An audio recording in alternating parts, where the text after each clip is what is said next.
If you don't have a university degree and someone just told you 2026 is suddenly easier for getting sponsored to work in the UK, I need you to hear this before you make any decisions, spend any money, or quit any job. Because right now, online, there is a wave of content claiming there are brand new, no degree needed sponsorship pathways opening up in the UK this year. Some of it is well-meaning but outdated. Some of it is, frankly, designed to get you to pay for a course or a consultation. And the truth, while less exciting, is something you actually need to know exactly as it is. Because this is your life, your money, and possibly your family's future we're talking about. So in the next few minutes, I'm going to walk you through what's really happening with UK sponsorship in 2026, why the popular narrative is backwards, and what genuine, narrow options still exist if you don't hold a degree. Stay with me, because the difference between getting this right and getting this wrong could be thousands of pounds and years of your life. Let's start with the uncomfortable part. For years, the dream sold to a lot of people was simple. Get any job offer from a UK company, get sponsored, move to the UK. That window has been closing, not opening. In July 2025, the UK government made a major change to the skilled worker visa, which is the main sponsorship route most people are talking about. Before that change, plenty of medium-skilled jobs, things that didn't require a degree, were eligible for sponsorship. After that change, the rules tightened hard. As of 2026, the general standard for a sponsored role under the skilled worker route is that the job must be skilled to RQF level 6 or above. That's degree level. Not technically requiring you personally to hold a degree certificate, but requiring that the role itself demands skills and complexity equivalent to a graduate level job. That distinction matters, and I'll come back to it, but I want you to sit with the headline first. The UK didn't create a new easy lane for non-degree applicants in 2026. It narrowed the lane that used to exist. So why are you seeing videos and articles everywhere promising new 2026 pathways for people without degrees? A few reasons. Some creators are recycling old information from before July 2025 and just slapping a 2026 date on it. Some are talking about very specific, narrow exceptions and presenting them as if they're wide open doors for everyone. And some are straight up trying to sell you visa consultations, courses, or job placement services by dangling hope that isn't fully accurate. I'm not saying every option is closed. There are still real, legitimate paths, but they are narrower, more specific, and more conditional than the clickbait suggests. Let's go through what's actually real. The first thing to understand is what RQF Level 6 really means, because this is where a lot of confusion comes from. RQF Level 6 is about the skill level of the job, not your personal paperwork. The Home Office is asking whether the role itself, by its nature, requires graduate level ability, judgment, and responsibility. In theory, someone without a formal degree but with strong equivalent experience and skills in a high-level role, say a senior specialist position you worked your way into over many years, could still meet this bar because eligibility is about whether your skills are equivalent to RQF Level 6, not whether you hold a specific qualification. In practice, this is hard to prove. Employers are cautious, and Home Office scrutiny on this point has increased. So this isn't a guaranteed shortcut. But if you have years of high-level experience without formal credentials, this is worth understanding properly rather than assuming a degree is the only door. The second real avenue is the temporary shortage list. This was introduced alongside the July 2025 reforms, specifically to allow continued sponsorship in a limited number of sub-degree roles, meaning RQF levels 3 to 5, in sectors where the UK still has genuine shortages. This list is time-limited, it's conditional, and it is currently under review by the Migration Advisory Committee, with full implementation expected partway through 2026. If your occupation appears on this list, sponsorship without degree-level skill requirements may still be possible. But here's the catch: nobody mentions enough. Workers sponsored through these sub-degree shortage roles cannot bring new dependents with them. That is a massive practical consideration if you have a partner or children you're hoping to bring along. So before anyone gets excited about a shortage list job, they need to know what they're trading off.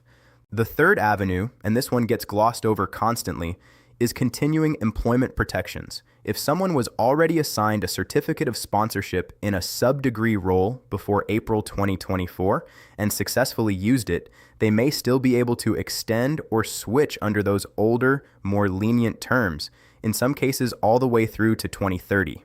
This is not a new pathway for newcomers in 2026. It's a transitional protection for people who were already in the system before the rules changed.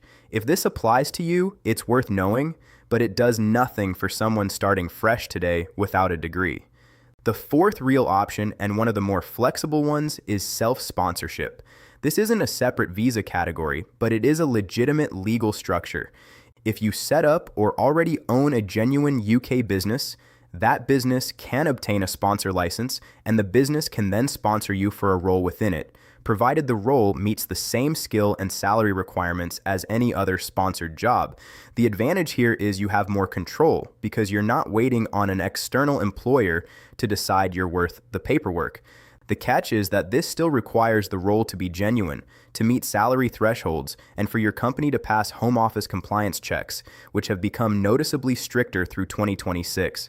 This route works for entrepreneurs and people with the means and discipline to build a real, compliant business. It is not a backdoor, and it is not effortless. The fifth area worth knowing about is healthcare and adult social care. If you're a nurse, paramedic, or work in another eligible healthcare role, the health and care worker visa subcategory still has reduced fees and faster processing, and overseas recruitment for some social care roles has actually been restricted since July 2025, so this is more nuanced than a blanket opportunity. But for people with the right qualifications and registration in health professions, this remains one of the steadier and more humane routes into UK sponsorship, separate from the general degree level squeeze affecting most other sectors. Now let's talk about what you should not do, because protecting yourself matters as much as understanding the rules. Don't pay anyone who promises guaranteed sponsorship without a degree as if it's a simple unlock. Don't trust any service that says they can get you on the shortage list or arrange a job offer for a fee outside formal recruitment. Be especially cautious of anyone promising a fast self-sponsorship setup without walking you through real business compliance obligations, because home office audits on sponsor licenses have intensified, and a poorly run setup can put both your business and your immigration status at risk. And always verify information directly against the official UK government guidance, because immigration rules here are not static. There was a visa break introduced in March 2026 affecting certain nationalities. English language requirements jumped from B1 to B2 in January 2026, and the immigration salary list itself is set to expire by the end of this year. This is a moving target, and anyone presenting it as fixed and simple is not being straight with you. So here's what I want you to actually do with this information. First, get honest about which category you fall into. Are you someone with deep, high-level experience in a field, but no formal degree, where you might be able to demonstrate RQF Level 6 equivalent skill? Are you in a sector that might appear on the temporary shortage list, accepting the trade-off around dependence? Do you have the capital and seriousness to pursue self-sponsorship properly? Or are you in healthcare, where a more established and humane pathway already exists? Knowing which lane you're actually in will save you months of chasing the wrong opportunity. Second, go to the source.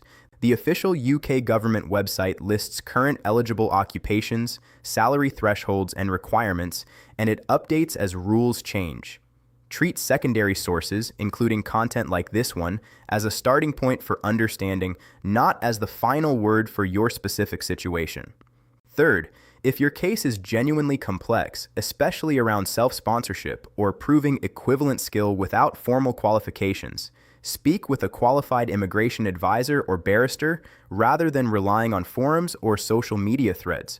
The cost of proper advice is almost always smaller than the cost of a refused application or a compliance breach. I know this wasn't the easy, exciting version of this topic that gets clicks.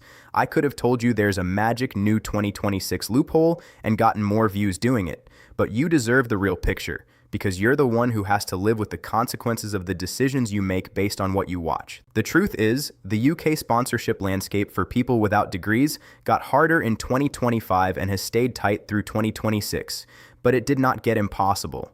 There are still real legitimate routes if you understand exactly where you stand and what each option actually costs you, not just in money, but in flexibility, family considerations, and time.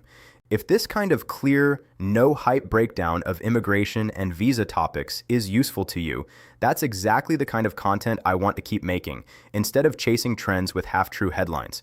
So if you found this helpful, hit subscribe to my channel because there's a lot more nuance in this system that deserves the same honest treatment. And I plan to keep covering it as the rules keep shifting throughout the year. Thanks for watching, and I'll see you in the next one.